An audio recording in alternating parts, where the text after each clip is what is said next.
His final. Well, the biggest problem was against the qualifier, Sean Wan-ho of Korea in the quarterfinal. He dropped the opening game. An hour and 1 minute he needed, though, to get through that quarterfinal.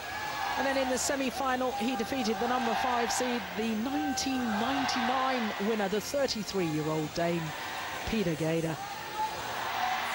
Fairly convincing. 2 straight games, that semi-final.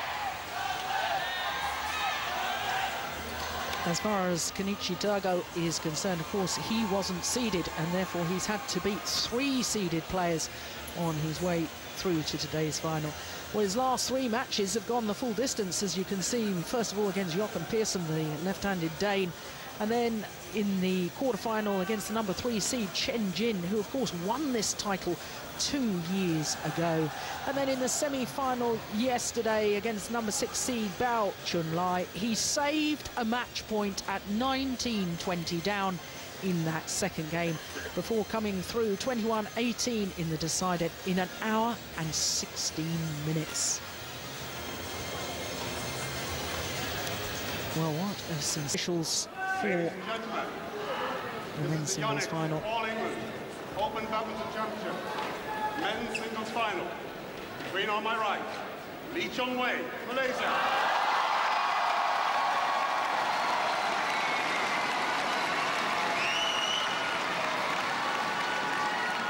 And on my left, Kenichi Tago, Japan.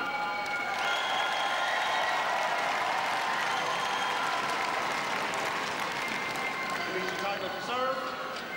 Love all. Play. So Kenichi Tago at the far side of the court, the youngster from Japan. What an occasion for him. But he doesn't have any pressure on him today. All the pressure on Lee Chong Wei.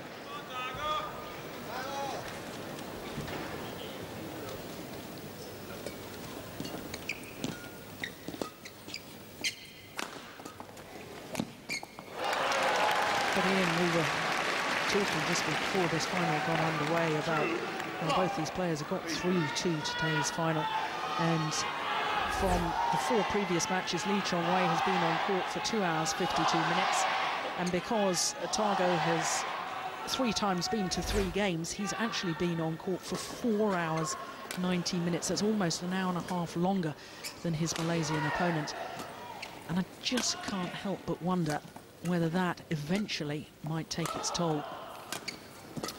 I think we felt the same thing in the semi-final yesterday against Bao Chunlai, that maybe he'd had his day, he'd had an excellent run through to the semi-final, but he played with such flair in that semi-final that maybe today he can do it again. I think he's young. I think the physical side is maybe not a problem for him as it may be with some of the older players. I think he's young. I think he'll be excited, and I think if he can go out and play as free as he did in yesterday's semi-final, this could be quite a spectacular match.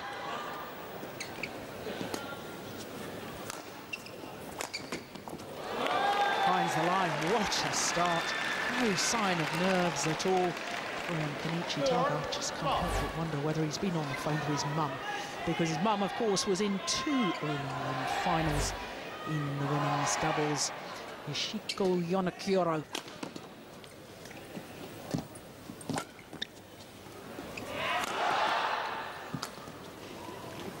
Oh, that's a nice shot both from Lee Chong Wei. Now this is the 3rd meeting between these 2 players. They played twice last year, and on both occasions it was Lee Chong Wei who won. But this is a different situation, isn't it? It's the final of the All England. This is a title that Lee Chong Wei so desperately wants to win. So a lot of pressure on him back home for him to take this title. Now that Lin Dan lost in the quarter-final stage, everybody's said, well, it's Lee Chong Wei's year.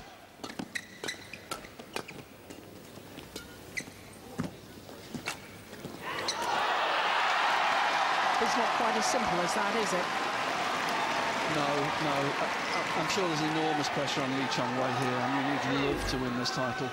If there's any of the players that understand the history and the culture of the game, it's Lee Chong Wei, and he'll be desperate to win this 100th edition of the All England.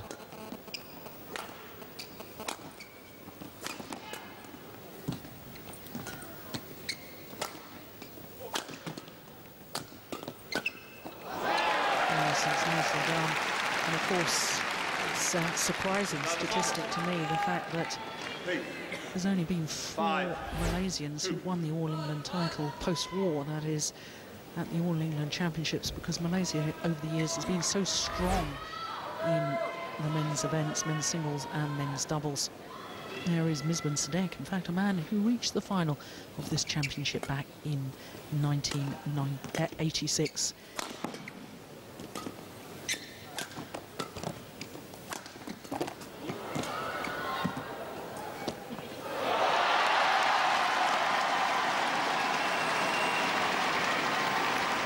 And if we're talking statistics, of course, you have to go back 44 years to 1966 to the last Japanese men's singles finalist. He lost in the final. Akiyama lost out, funnily enough, to a Malaysian, Tan Hak Hyun. I wonder if history is going to repeat itself.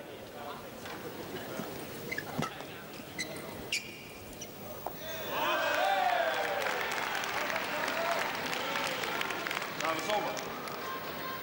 6-3. A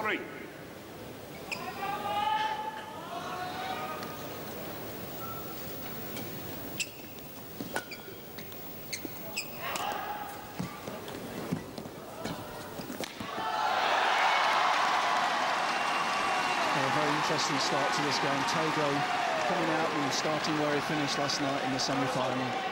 Very, very positive play, but Lee Chong Wei just working his way into the game here, and just in the last couple of points getting very early on the net and getting control of the front of the court. Yeah, that was a misjudgment because that found the line. I think Lee Chong Wei could have played it. 7-4. Yes. Yeah, bad misjudgment. I'm sure it will have an effect. I'm sure the whole of Malaysia is watching this match. Enormous pressure on Lee Chong Wei to be the first player for a long time from Malaysia to bring this title home.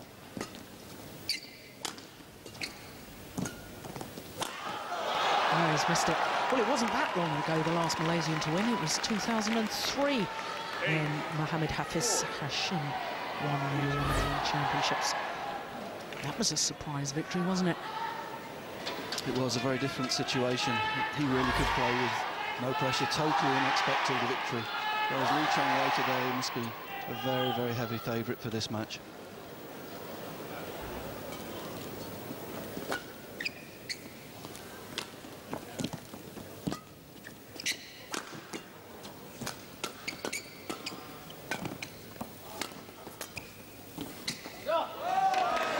Once again, finds the line.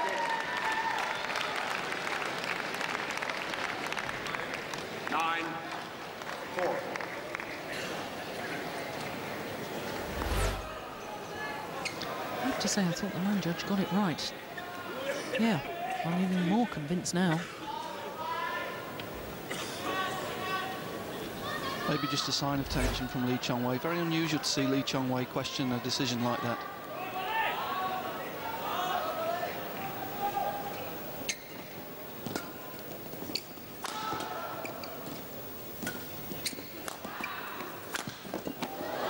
Great defence.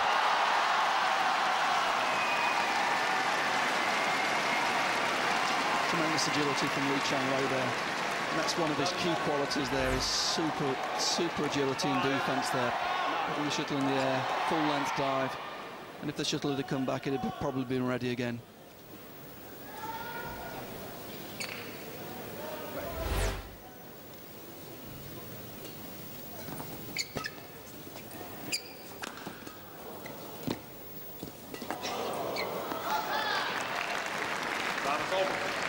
Lovely touch at the net from Tago. 5.